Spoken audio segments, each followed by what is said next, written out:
James Kaufman, World News Report today, July 22nd, 2025. God bless you and yours, no matter where you are in the world. Please subscribe, give us a thumbs up, ring that bell for critical future updates.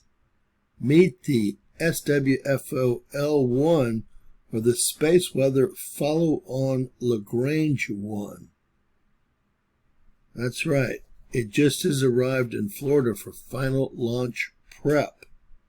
NOAA's SWFO-L1 spacecraft, the first satellite fully dedicated to operational space weather forecasting, has arrived in Florida to begin launch preparations. Set to launch with NASA's IMAP mission no earlier than September, SWFO-L1 will journey 1 million miles to the Lagrange 1 point to deliver real-time observations of the sun and solar winds to the Space Weather Prediction Center.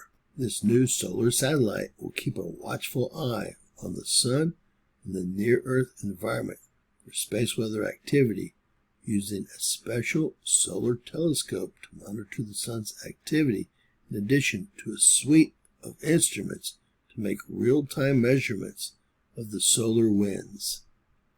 The 24/7 data from SWFO-L1 will be transmitted to Earth in real time to give operators critical lead time to take precautionary action that protect vital infrastructure, economic interests, and national security both on Earth and in space. SWFO-L1 will enable faster and more accurate forecasts, watches, and warnings.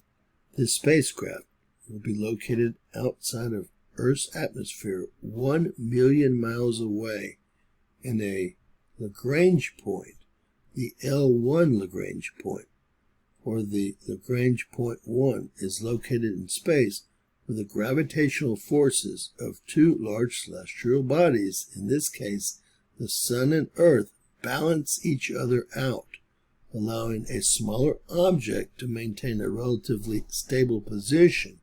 Here we can see the L1 is located right here. Now this is not to scale because the Sun is 93 million miles away, and this is only 1 million miles from Earth. This L1 or Lagrange 1 point is particularly useful for space missions because it offers an unobstructed view of the Sun and is a relatively stable location for spacecraft. This location promises to give scientists the best information far faster than any other satellites like GOES or SDO, or any other instrument or satellite in use for this information currently. For example, our GOES satellite is said to be at a distance of around 22,000 miles above Earth, far closer to Earth than the L1 or Lagrange 1 point, which is again out around 1 million miles. Just for a quick education, as I had to do for myself, our L1 or Lagrange 1 point is located right about here. Our L3 is on the opposite side of the Sun. Our L2 is actually further away from the Sun than Earth. And then we have our L4 and L5 in these locations here. So are NOAA and NASA gearing up for this next solar cycle? I would say absolutely. This very large satellite will be in space by year's end. God bless. Please share, subscribe, and always remember that anything's possible in Bizarro World.